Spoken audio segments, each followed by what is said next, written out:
Assalamualaikum warahmatullahi wabarakatuh. Perkenalkan, nama saya Sarah Priani, SPD SD dari SD Negeri Pangawan 2, Kecamatan Karangkucung, Kabupaten Cilacap, calon guru penggerak angkatan 9. Mari Bapak Ibu, kita menyaksikan video diseminasi pemahaman dan pengamalan penerapan budaya positif.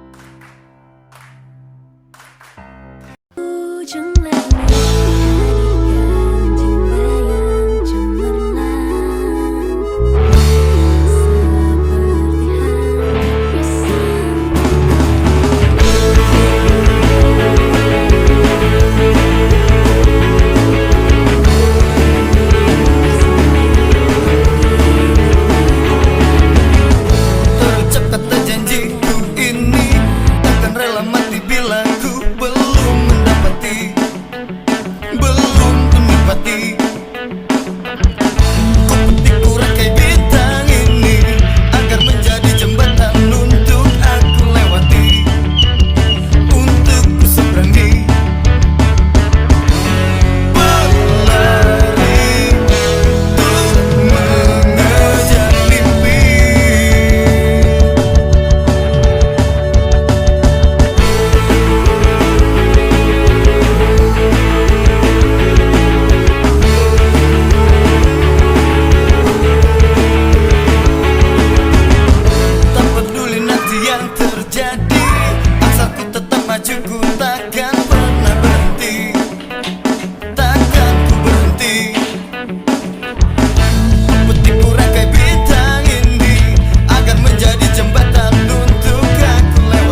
Baiklah, sebelum masuk video penyebaran pemahaman dan pengalaman penerapan budaya positif, mari kita lihat rancangan pemahaman dan pengalaman penerapan budaya positif. Seperti syarah bukan terbang menembus awan, bebaskanku dari rasa takut. Ku berdoa semoga hal baik akan tiba dan bahagia selalu bersamaku.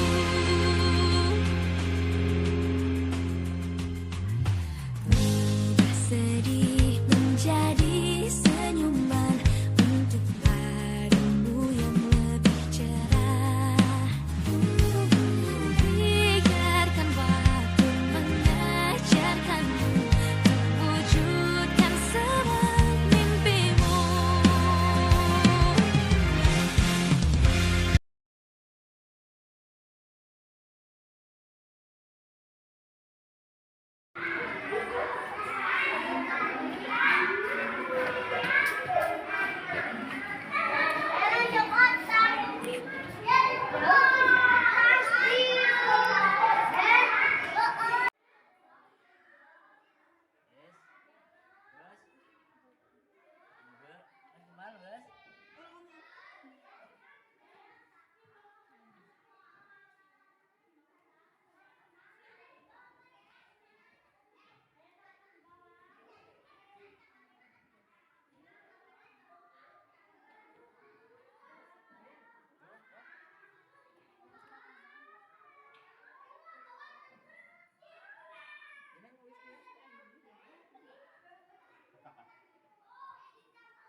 Assalamualaikum warahmatullahi wabarakatuh. Syukur alhamdulillah pada kesempatan pagi hari ini kita diberi kesehatan sehingga kita dapat berkumpul di ruang kelas 1 ini. Saya ucapkan terima kasih kepada Bapak Kepala Sekolah Negeri Pangawaran 2 beserta rekan-rekan guru yang selalu memberi bantuan motivasi yang sehingga kegiatan ini terlaksana. Pada kesempatan kali ini, di sini saya akan menyampaikan informasi yang berkaitan dengan budaya positif yang ada di SD Negeri Pangawaran 2, yaitu penanaman, pemahaman, pengalaman, dan penerapan budaya positif. Oke, Bapak Ibu, di sini saya pada saat belajar di modul 1.1 tentang filosofi Ki Hajar Dewantara. Di situ Ki Hajar Dewantara telah memberikan suatu pelajaran tentang tujuan pendidikan. Tujuan pendidikan menurut Ki Hajar Dewantara adalah menuntun segala kodrat yang ada pada anak-anak agar mereka dapat mencapai keselamatan dan kebahagiaan setinggi-tingginya, baik sebagai manusia maupun sebagai anggota masyarakat. Oleh sebab itu, pendidik itu hanya dapat menuntun tumbuh dan atau hidupnya kekuatan kodrat yang ada pada anak-anak agar memperbaiki lakunya bukan dasarnya dan tumbuhnya kekuatan kodrat anak. Bapak Ibu, di dalam modul 1.4 kemarin saya belajar tentang budaya positif. Mungkin Bapak Ibu sudah tahu arti budaya positif. Budaya positif di sekolah yaitu nilai dan kebiasaan di sekolah yang berpihak pada murid agar mereka dapat berkembang menjadi pribadi yang kritis, penuh hormat, dan bertanggung jawab sesuai dengan profil pelajar Pancasila. Oke Bapak Ibu, kita lanjut ke dalam konsep utama budaya positif. Di sini ada 1, 2, 3, 4, 5, 6, 7. Yang pertama yaitu perubahan paradigma belajar. Nanti saya terangkannya di belakang. Yang kedua, disiplin positif. Yang ketiga, kebutuhan dasar manusia. Yang keempat, motivasi perilaku manusia. Yang kelima, restitusi posisi kontrol guru. Yang keenam, keyakinan kelas. Yang ketujuh, segitiga restitusi. Oke, baiklah Bapak Ibu yang saya hormati, di sini yang pertama yaitu perubahan paradigma belajar. Pasti Bapak Ibu sudah tahu, apalagi di sini sudah ada 2 CDP yang satu sudah lulus, yang satu sudah berjalan, pasti sudah tahu. Perubahan paradigma belajar dalam membangun budaya positif, sekolah dapat menyediakan lingkungan yang positif, aman, nyaman agar siswa mampu berpikir, bertindak, menciptakan dengan merdeka, mandiri, bertanggung jawab, disiplin. Sangat berkaitan dengan kontrol guru terhadap siswa. Di sini coba Bapak Ibu, saya mohon maaf, saya mohon keikhlasan Bapak Ibu. Monggo di sebelah kanan atau kiri Bapak Ibu ada teman. Coba Pak Misran, Bu Nani atau Bu Tari, Pak Adi, genggamlah tangannya, genggam tangan masing-masing, ibaratkan di dalam genggaman itu ada suatu emas atau berlian yang tidak, yang coba yang sebelahnya bagaimana membujuknya untuk membukanya dengan cara memarahinya, menggelitiknya atau bagaimana? Bagaimana Bapak Ibu? Maukah teman sebelah mau membukanya? Oh, tergantung dengan syarat ketentuan. Oke. Apabila Pak Misran tidak mau membukanya, berarti Pak Misran itu pendiriannya sangat teguh, Pak Misran. Dan apabila Pak Adi membukanya, berarti pendirian Pak Adi tidak teguh. Nah, begitu Pak Adi. Kayak di sini ada perubahan paradigma menurut William Gibson. Mungkin Bu Nani, Bu Wati sudah belajar, dan yang lainnya juga kita akan belajar bersama-sama di sini. Yang pertama, ilusi guru mengontrol murid. Yang kedua, ilusi bahwa semua penguatan positif efektif dan bermanfaat. Yang ketiga, ilusi bahwa kritik dan membuat orang merasa bersalah dapat menguatkan karakter. Yang keempat, ilusi bahwa orang dewasa memiliki hak untuk memaksa. Itu tadi adalah saya menyampaikan tentang perubahan paradigma. Yang kedua, tentang disiplin positif. Pasti Bapak Ibu sudah tahu arti atau makna disiplin. Di sini saya akan menyampaikan tentang arti disiplin. Disiplin berasal dari bahasa Latin disiplina atau artinya belajar. Makna asal dari kata ini berkonotasi dengan disiplin diri dari murid-murid seperti murid-murid Sokrates dan Plato. Nah, di sini Bapak Ibu, disiplin diri membuat orang menggali potensi menuju sebuah tujuan apa yang dia hargai. Namun Bapak Ibu, di budaya kita, makna disiplin telah berubah menjadi suatu yang dilakukan seseorang pada orang lain untuk mendapatkan kepatuhan. Nah, kecenderungan umumnya adalah menggabungkan disiplin dengan ketidaknyamanan. Nah, di sini Bapak Ibu, bukan dengan apa yang kita hargai atau pencapaian suatu tujuan. Nah, itu Bapak Ibu. Mungkin kata disiplin itu banyak nih Bapak Ibu. Ini antara lain saya membuat arti disiplin seperti ini, yang berasal dari bahasa Latin atau makna konotasinya, atau disiplin membuat menggali potensi menuju suatu tujuan, dan juga disiplin yang ada di budaya kita biasanya dengan cenderung ketidaknyamanan, nih Bapak Ibu. Kita lanjut. Nah, ini Bapak Ibu. Disiplin adalah kemampuan memerintahkan diri sendiri dalam mengontrol dan menguasai diri untuk memilih tindakan yang mengacu pada nilai-nilai yang kita hargai dengan penuh tanggung jawab tanpa perintah orang lain. Itu adalah disiplin.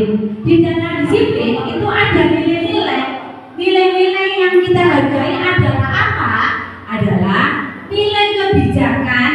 bersifat positif manusia yang merupakan tujuan mulia yang ingin dicapai setiap individu. Nah, di sini Bapak Ibu, nilai-nilai yang kita hargai itu yaitu nilai-nilai yang terkandung dalam profil pelajar Pancasila. Pasti Bapak Ibu sudah tahu nilai-nilai yang ada dalam profil pelajar Pancasila. Selanjutnya Bapak Ibu, yang ketiga yaitu adalah kebutuhan dasar manusia.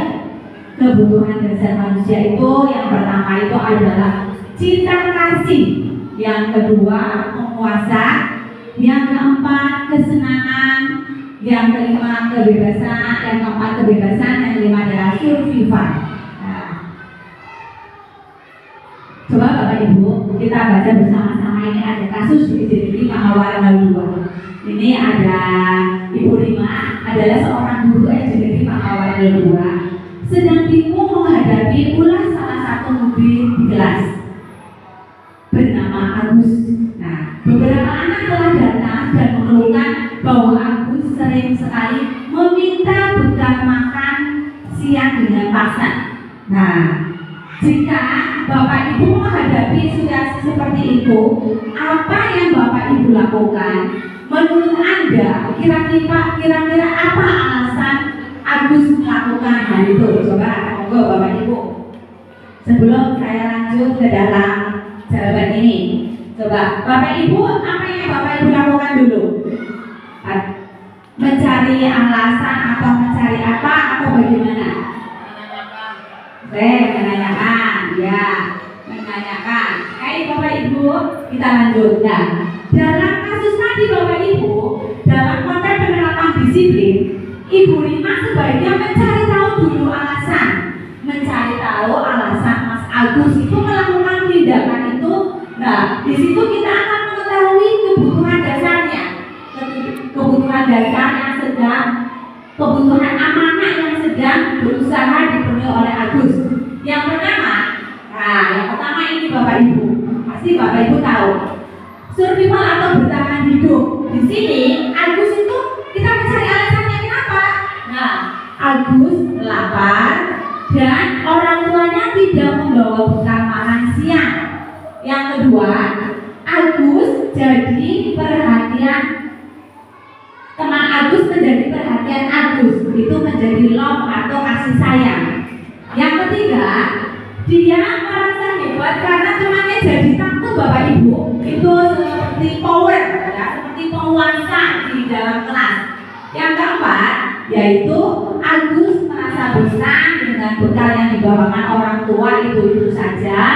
Nah, itu merasa selalu bekal yang sama. Berarti Mas Agus itu mencari suatu kebebasan, mencari suatu kebebasan.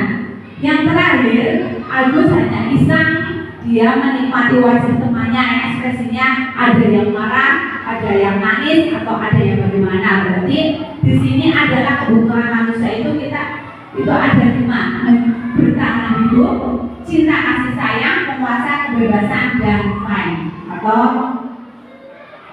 di situ Bapak Ibu, berarti kalau kita ada suatu masalah di dalam kelas, kita itu harus mencari dulu alasan apa anak itu melakukan perbuatan seperti itu. Nah, yang keempat, di sini itu semua perilaku memiliki tujuan. Di sini kita akan mengenal tentang teori motivasi perilaku manusia. Di sini Bapak Ibu, untuk menghindari ketidaknyamanan atau hukuman, coba apa yang terjadi apabila saya tidak melakukan? Itu masuk ke mana? Masuk ke motivasi eksternal atau internal. Di sini kalau kita untuk menghindari ketidaknyamanan atau hukuman, apa yang terjadi apabila saya tidak melakukan? Itu masuk ke motivasi eksternal. Yang kedua, untuk mendapatkan imbalan dari orang lain, apa yang akan saya dapatkan apabila saya melakukannya? Berarti itu motivasi eksternal lagi Ibu. Yang ketiga, untuk menghargai diri sendiri. Nah, di sini kita bertanya lagi pada diri kita, saya akan menjadi orang seperti apa jika saya melakukannya? Nah, berarti yang ini itu kita masuk ke motivasi internal, tujuan tujuan disiplin positif. Oke, Bapak Ibu, di sini saya juga akan menyampaikan tentang hukuman atau konsekuensinya. Nah, yang pertama itu ada tindakan guru dari 1, 2, 3, 4, 5, 6. Coba Bapak Ibu baca dan nanti di sini itu masuk ke hukuman atau konsekuensi. Ya, monggo Bapak Ibu baca dulu ya.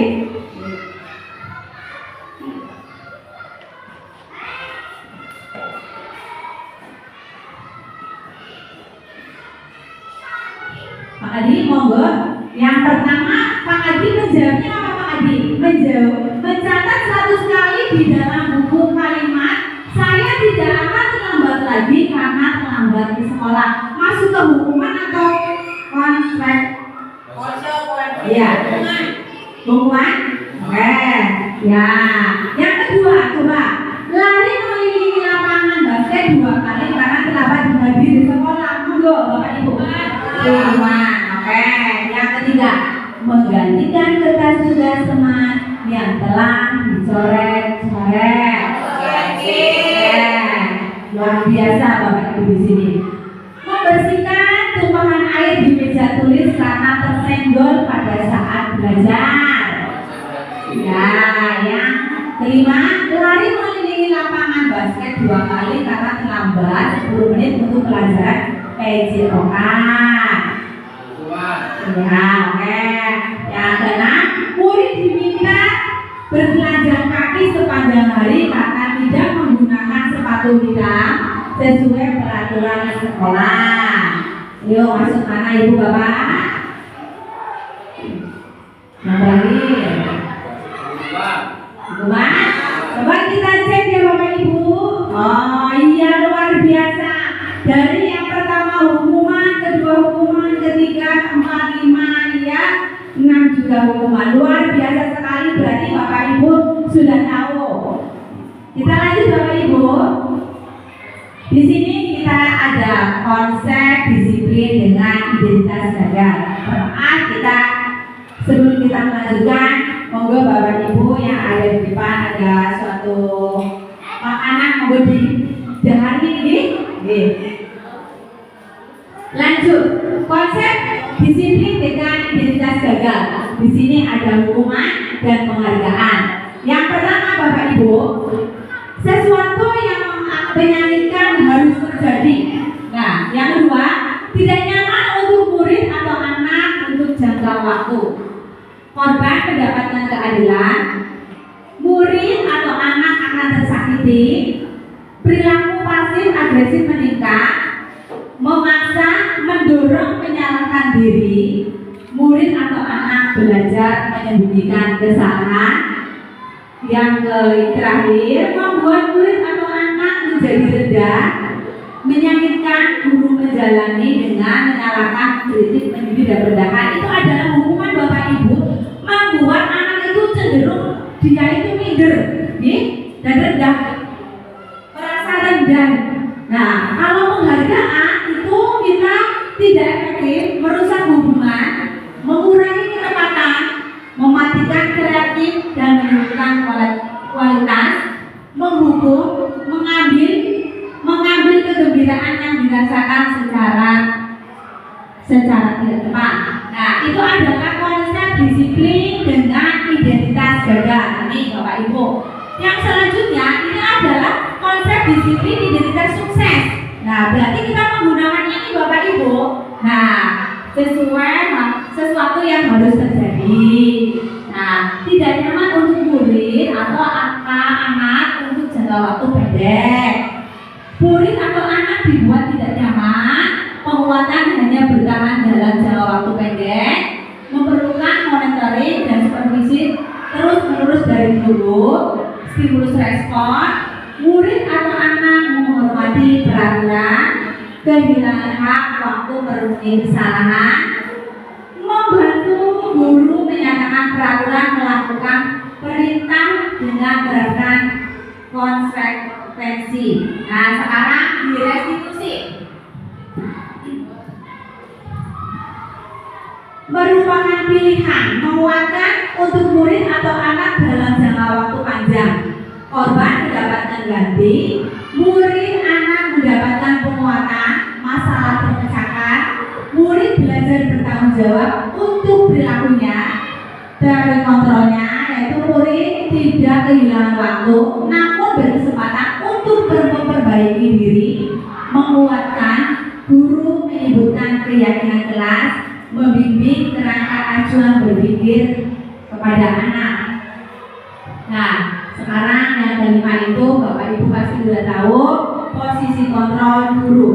Nah, pada saat saya belajar modul 1.4, di situ saya benar-benar baru tahu posisi kontrol guru itu ada 5. Yang pertama penghubung, yang kedua pembuat rasa bersalah, ketiga teman, keempat pemantau, kelima manajer. Oke, Bapak Ibu.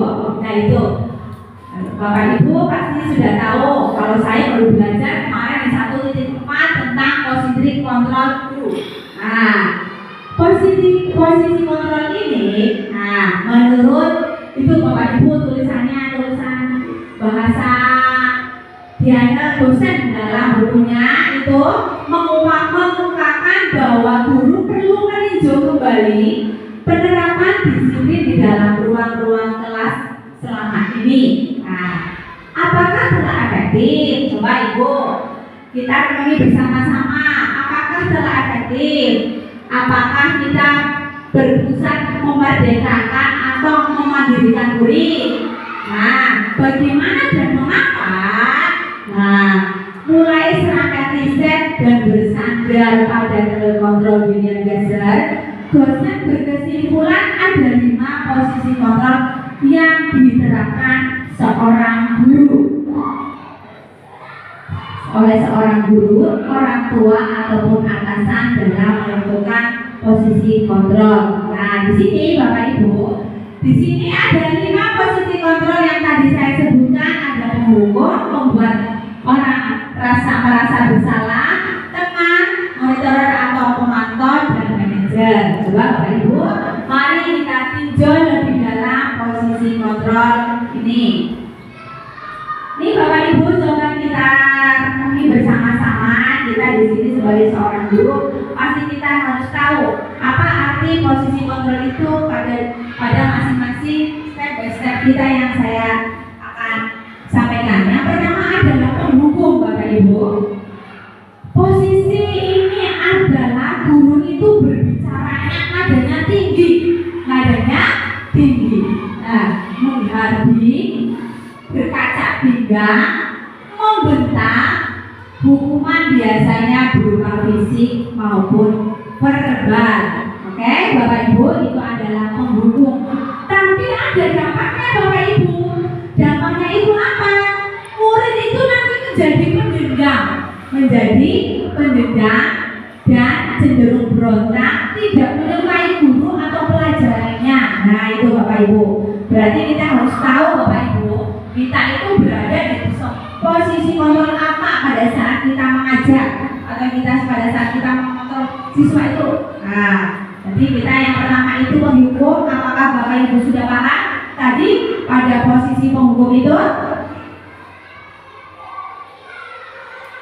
Gimana Bapak Ibu sudah paham? Ya. Kita lanjut yang kedua. Yang kedua, nah di sini Bapak Ibu, pembuat rasa bersalah. Nah ini, pada posisi ini guru akan bersuara lebih lembut dan akan menggunakan keheningan yang membuat murid merasa tidak nyaman, merasa bersalah atau rendah diri. Tapi ada dampaknya juga Bapak Ibu kalau kita menggunakan posisi kontrol membuat rasa bersalah. Dampaknya apa? Murid menjadi merasa bersalah. Yang kedua, memandang buruk pada diri sendiri sehingga menjadi rendah diri dan menarik diri dalam lingkungan. Itu ada dampaknya juga Bapak Ibu pada posisi kontrol membuat rasa bersalah. Lanjut Bapak Ibu, di sini teman. Nah, biasanya kita menggunakan posisi teman, tapi juga kita akan lihat dulu. Nah, posisi ini guru berbicara dengan ramah, akrab, cenderung bersedekah untuk menghangatkan suasana. Murid akan merasa senang, aman, akrab, tercipta identitas sukses, namun masih termasuk motivasi eksternal. Nah, dampaknya apa Bapak Ibu? Dampaknya kalau kita menggunakan posisi teman ini, murid akan tergantung pada guru, tidak mandiri, tidak bisa berpikir untuk diri sendiri. Nah, inilah yang saya sering terapkan posisi teman itu, berarti selama ini saya belum tepat. Biasanya kalau ada apa-apa saya menggunakan kata-kata yang baik, biar anak itu lembut, tapi ternyata dampaknya seperti itu Bapak Ibu. Anak tidak menjadi mandiri, tidak bisa berpikir untuk diri sendiri. Nah, selanjutnya, ini Bapak Ibu, kita masuk ke posisi kontrol pemantau. Nah, di sini nada suaranya datar, tidak emosional, tidak bersudahguru dan tidak bernada tinggi, tercipta identitas sukses dan mengarahkan murid berdasarkan peraturan. Nah, tapi ada dampaknya juga kalau kita menggunakan pemantau. Dampaknya apa?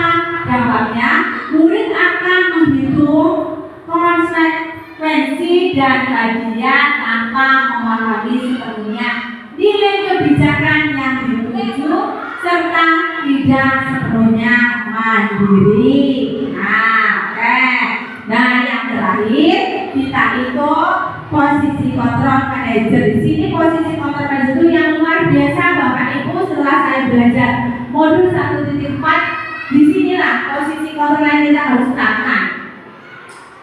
Di sini posisi kontrol sebagai manajer itu nadanya, suaranya netral, tidak terlalu ramah, tidak emosional, tidak bernada tinggi. Guru dengan tulus mengajukan pertanyaan bermakna serta membantu murid menyelesaikan masalah. Nah, itu Bapak Ibu, tercipta identitas sukses karena murid memiliki disiplin positif, yaitu mandiri, bertanggung jawab, dan mampu belajar dari kesalahannya sehingga mampu memecahkan masalah.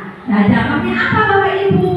Murid akan menjadi mandiri, percaya diri, dan juga dapat memecahkan masalah. Oke Bapak Ibu, di posisi kontrol ini adalah posisi yang paling tepat. Nah, karena apa? Posisi di mana guru berbuat sesuatu bersama dengan murid, mempersilahkan murid mempertanggungjawabkan perilakunya, mendukung murid agar dapat menemukan solusi atas kesalahannya. Seorang manajer itu telah memiliki keterampilan di posisi teman, pemantau, dan juga posisi yang bisa jadi di waktu tertentu kembali kedua posisi tersebut bila diperlukan. Nah, Bapak Ibu, dari tadi saya menyampaikan tentang posisi kontrol dari 1 sampai nomor 5. Berarti yang kita ambil itu adalah posisi sebagai manajer. Oke Bapak Ibu, di Pancasila berarti kita harus tahu nih. Nah, kita posisi kontrol kita berada di mana. Tidak boleh kita merasa bersalah, itu tidak bisa ya. Nah, posisi kontrol yang sebagai manajer. Oke, baiklah Bapak Ibu. Selanjutnya ini. Nah, di sini ini adalah suatu pertanyaan. Nah, pada saat kita menemukan suatu masalah, kita memanggil anak. Nah, ini. Nah, saya kecewa sekali dengan kamu. Kamu tidak benar melakukannya. Ayo lakukan demi ibu. Apakah kamu mau mendapatkan stiker bintang dari ibu hari ini? Bagaimana kamu menyelesaikan masalah itu? Nah, kamu selalu yang paling terakhir. Siapa yang menyatakan dari pertanyaan 1 sampai nomor 6? Yang pertama, saya dengan kamu berarti membuat orang merasa bersalah.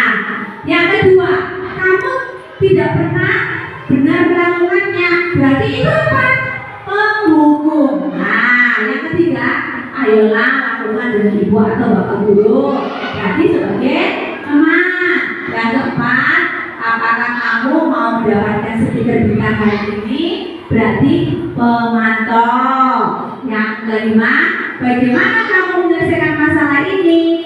Manajer. Yang terakhir, kamu selalu yang paling terakhir, itu juga pendukung. Oke, Bapak Ibu, apakah tadi saya menerangkan dari 1 sampai 5 tentang posisi kontrol sudah paham?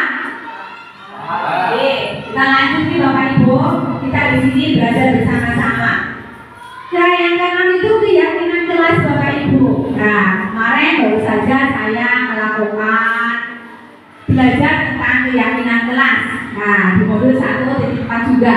Keyakinan kelas adalah nilai-nilai kebijakan universal yang kita sepakati secara tersirat maupun tersurat. Nah, lepas dari latar belakang suku, negara, bahasa, maupun agama seperti keadilan, kehormatan, peduli, integritas, kejujuran, pelayanan, keamanan, kesabaran, tanggung jawab, mandiri, berprinsip, keselamatan, kesehatan, dan lain-lain. Itu adalah arti dari keyakinan kelas. Alhamdulillah, Bapak Ibu sudah membuat semua dari kelas 1 sampai kelas 6 karena sudah terpampang semua di masing-masing kelas tentang keyakinan kelas. Oke Bapak Ibu, ini adalah keyakinan kelas 1. Nah itu, oke kita lanjut saja. Nah ini Bapak Ibu, pasti Bapak Ibu akan mencari tahu apakah peraturan dan keyakinan kelas itu berbeda atau sama. Nah sekarang yang pertama yaitu peraturan kelas. Nah oke, peraturan kelas selalu kembalikan buku ke tempatnya. Yang kedua, dilarang mengganggu orang lain. Yang ketiga, hadir di sekolah 15 menit sebelum pembelajaran dimulai. Yang keempat, dilarang melakukan kekerasan. Yang kelima, jangan berlari di kelas atau koridor kelas. Nah, kalau keyakinan kelas kita itu apa? Yang pertama, kalau kita membuat selalu kembalikan buku ke tempatnya, berarti masuk ke tanggung jawab. Oke, selanjutnya dilarang mengganggu orang lain. Di keyakinan kelas kita, kalau kita mengganggu orang lain, berarti kalau kita bikin keyakinan, kita masukkan ke menghormati orang lain dan diri sendiri. Nah, yang ketiga, hadir di sekolah 15 menit sebelum pembelajaran dimulai. Berarti apa itu Ibu? Keyakinan kelas yang kita buat adalah komitmen pada tujuan. Nah, yang keempat, dilarang melakukan kekerasan. Nah, itu apa?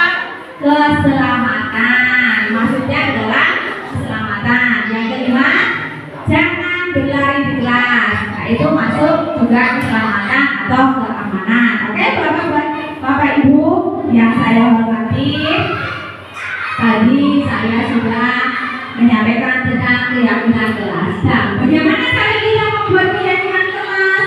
Yang pertama ya kita harus berdiskusi dengan tentang peraturan. Yang kedua, merumuskan peraturan menjadi keyakinan yang tadi ya Bapak Ibu ya. Tadi. Nah, yang ketiga, kita menempelkan keyakinan kelas. Oke Bapak Ibu, di belakang Bapak Ibu itu adalah keyakinan kelas 1. Nah, kita lanjut ke 7. Bapak Ibu, biar kita bersemangat apa bila kita mau SBY sebentar dengan tepuk semangat nih Bapak Ibu nih. Tepuk semangat. Semangat.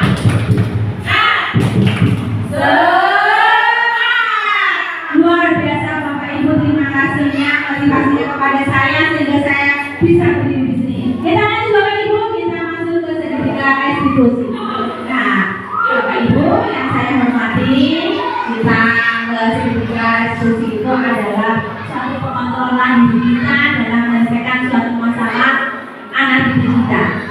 Nah, segitiga ini langkah-langkahnya yang pertama menstabilkan identitas. Yang kedua, memvalidasi tindakan yang salah. Yang ketiga, menanyakan keyakinan. Oke, Bapak Ibu, pada kemarin pada di Dekon atau koneksi saya di Dekon di demonstrasi kontekstual saya sudah melakukan kasus dan saya menyelesaikannya dengan segitiga restitusi.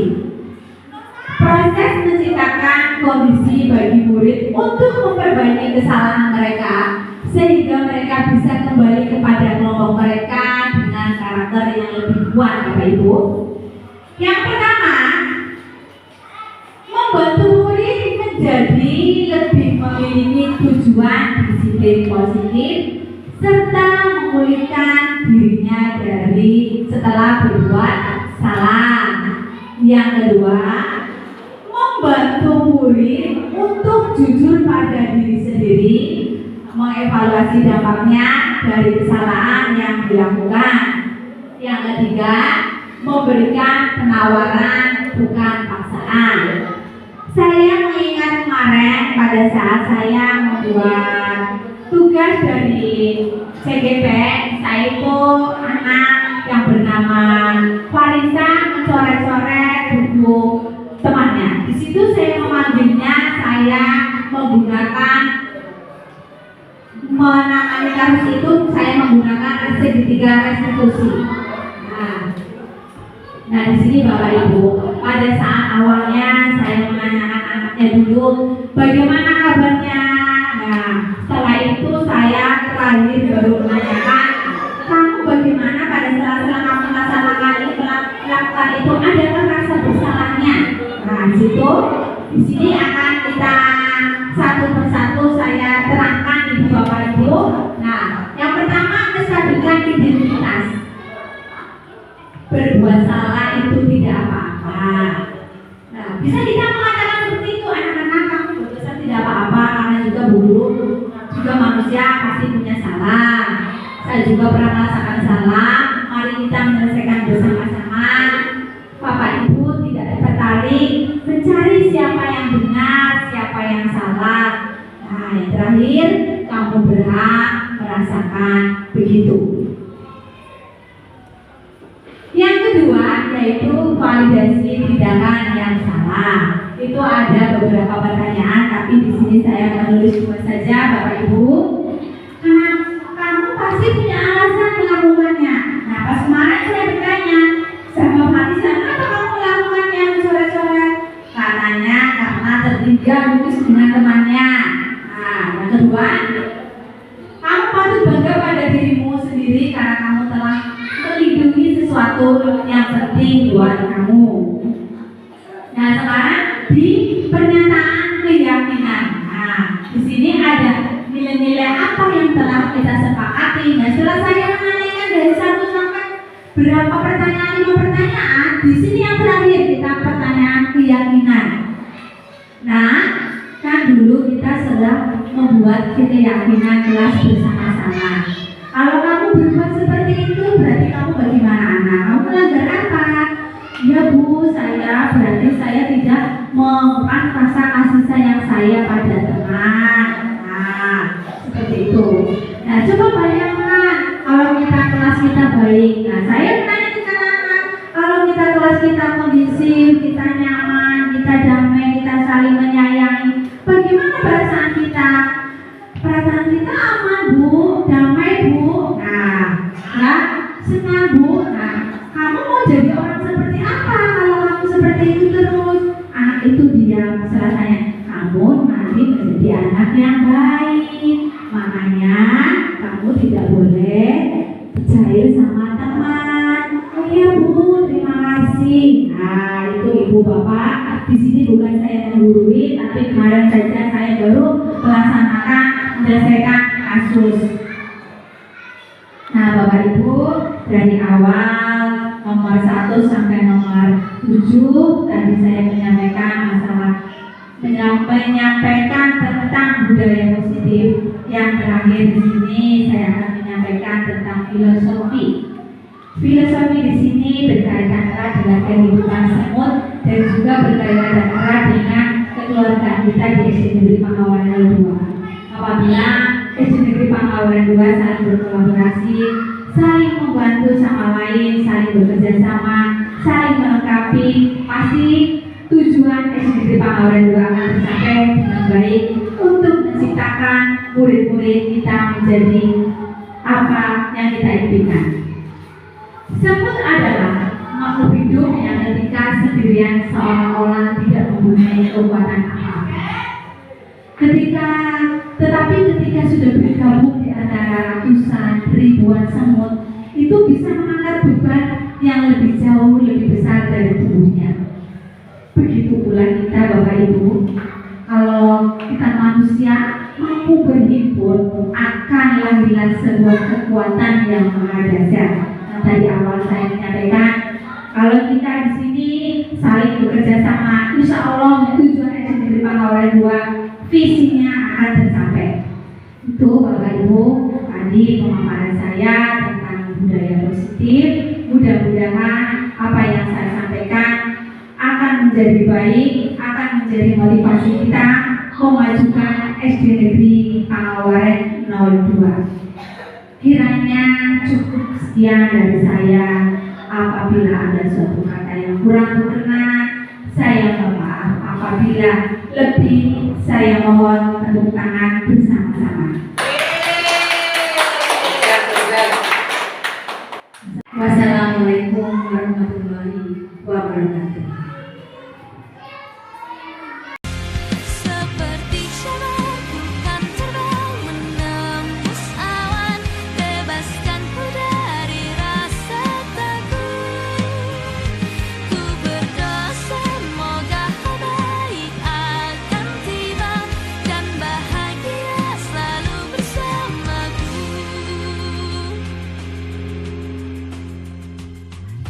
Ubah sedih menjadi senyuman untuk harimu yang lebih cerah.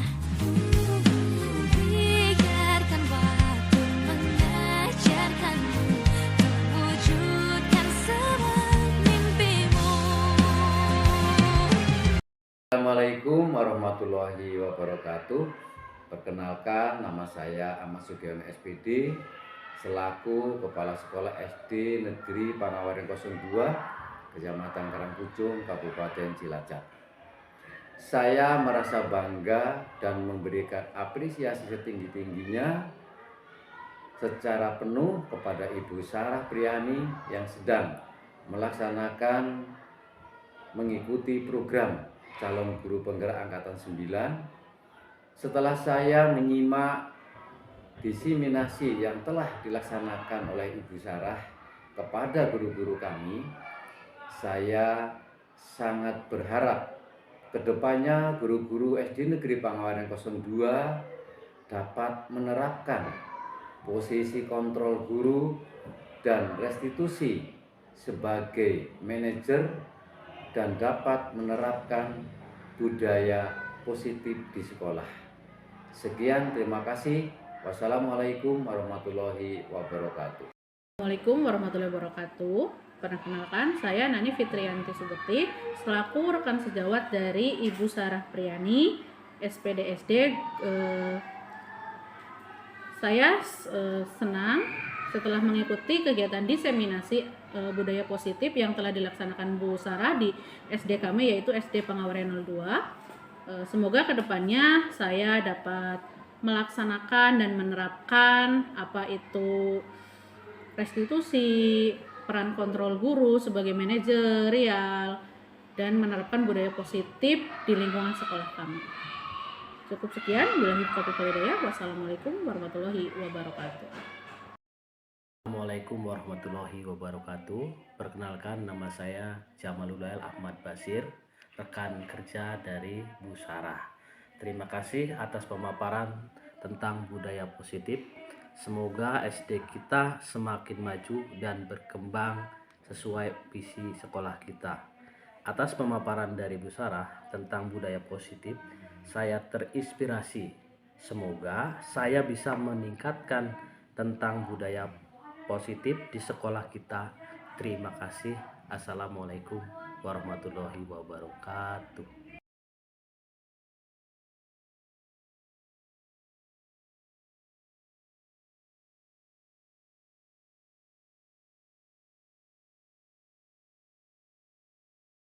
Assalamualaikum warahmatullahi wabarakatuh.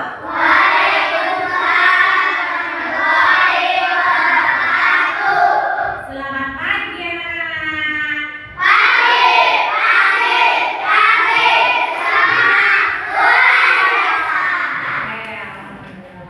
Gimana kabarnya?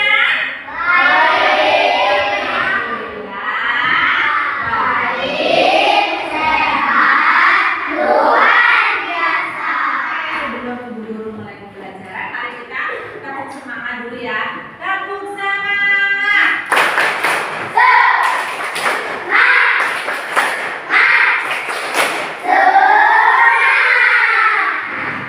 Sebelum kita mulai pembelajaran, kita di pagi hari ini sebelumnya kita akan membuat kesepakatan kelas atau keyakinan kelas ya. Di situ sekarang hari apa ya? Hari Rabu. Tanggal berapa? Hari 18 Oktober 2023. Di sini pada pagi hari ini Bu Guru akan membuat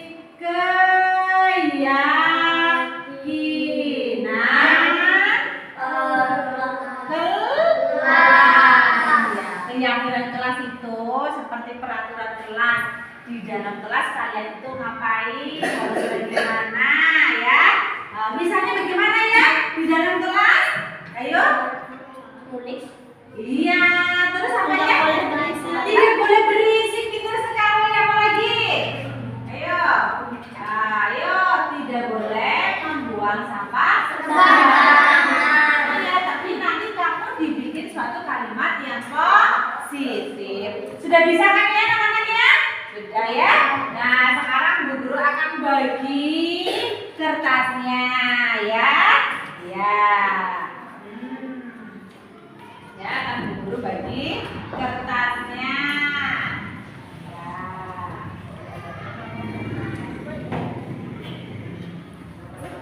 Ya, akan membagi kertas.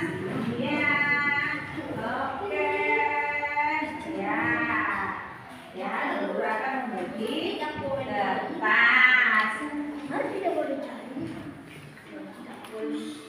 Ya, ini. Iya, oke. Ya, sudah dibagi semua? Coba kalian tulis. Udah. Cuma satu ya, satu meja satu. Coba kalian tulis. Ya, kalian tulis suatu kata-kata biar di kelas itu bagaimana. Oke, ayo. Tulis. Ayo. Ya. Iya. Bagaimana? Ayo, bagaimana? Sudah kan?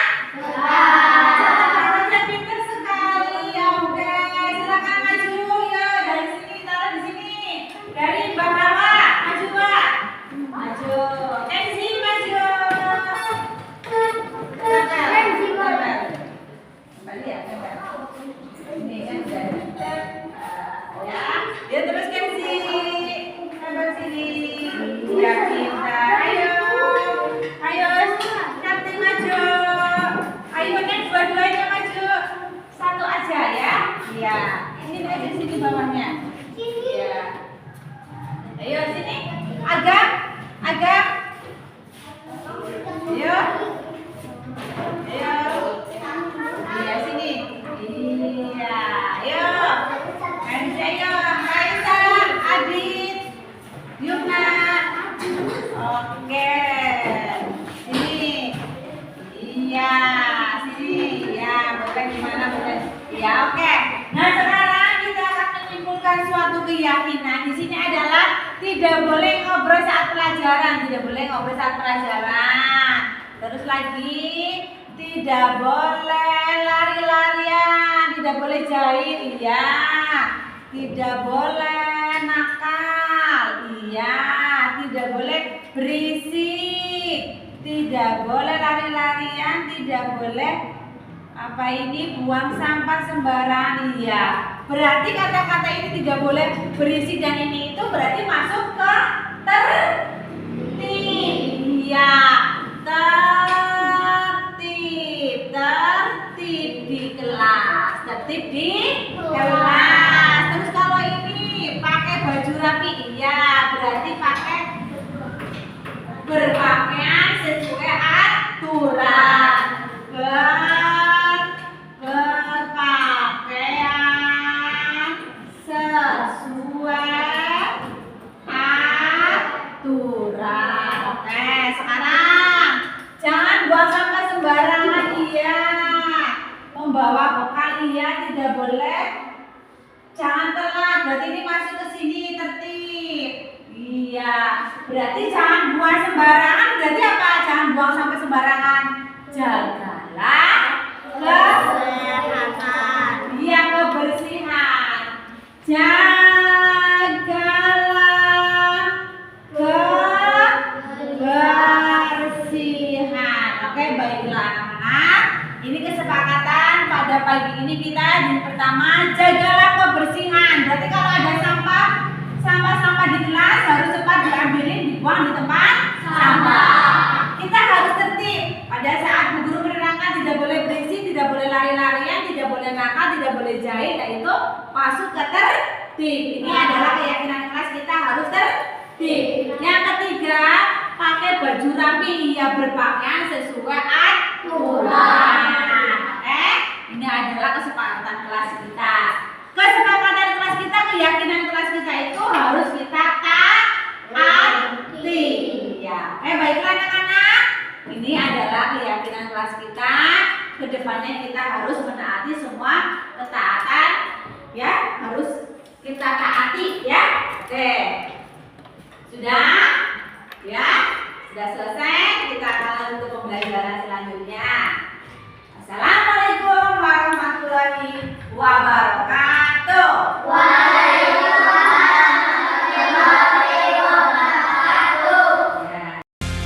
Seperti syarah bukan terbang menembus awan, bebaskan ku dari rasa takut. Ku berdoa semoga hal baik akan tiba dan bahagia selalu bersamaku. Assalamualaikum warahmatullahi wabarakatuh. Perkenalkan, nama saya Halwa. Terima kasih Bu Sarah atas pembuatan keyakinan kelas.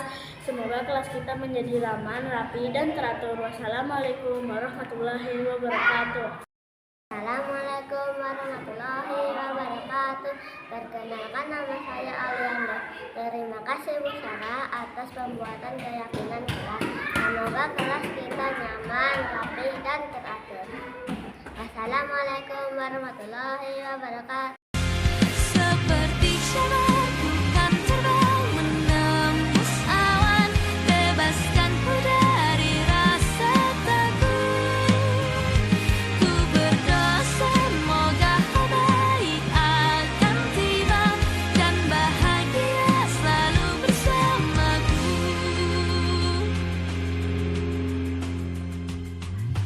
Berubah sedih menjadi senyuman untuk harimu yang lebih cerah. Biarkan waktu mengajarkanmu mewujudkan semua mimpimu. Seperti syarah bukan terbang menembus awan, bebaskan ku dari rasa takut. Ku berdoa semoga hal baik akan tiba dan Dari awal Bapak bahagia Ibu selalu sebenarnya sudah bersamaku. menyaksikan video tentang pemaparan pengalaman atau penyebarluasan tentang budaya positif. Dan di sini saya akan mengucapkan rasa terima kasih. Terima kasih adalah sebuah emosi manusia yang sehat. Makin kamu mengungkapkan rasa terima kasih atas apa yang kamu miliki, makin besar kemungkinan kamu akan memiliki lebih banyak lagi untuk mengungkapkan rasa terima kasih. Assalamualaikum warahmatullahi wabarakatuh.